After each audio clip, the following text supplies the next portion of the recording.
একটা আপু আমাকে বলল যে ভাইয়া আপনারা প্রবাসে কি ঈদের ছুটি পান না, আপনারা কি ঈদের দিন রুমে থাকেন না, তার ঈদের দিনে কি আপনারা কাজ করেন?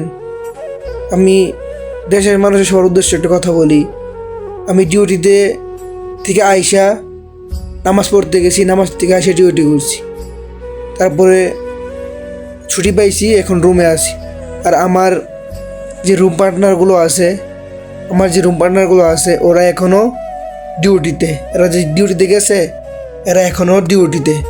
তো আমাদের প্রবাসীদের ঈদ বলতে কোনো কিছু হয় না, যে এখানে মা নাই, বাবা নাই, ভাই নাই, বোন নাই, সেখানে কিসের ঈদ? আমাদের ঈদ আমরা ওই দিনই ত্যাগ করেছি যেদিন আমরা এই বেমান নামক বিমান এবং কি আমাদের আত্মীয় স্বজন মাতৃভূমি ছেড়ে এই দূর প্রবাসে আসছি। আসলে আমাদের ঈদ বলতে কোনো কিছু হয় না, ঈদ বলতে আমাদের কিছু নাই। আমাদের ঈদ বলতে এতটুকুই, নামাজ পর্যন্তই আমাদের সীমাবদ্ধ।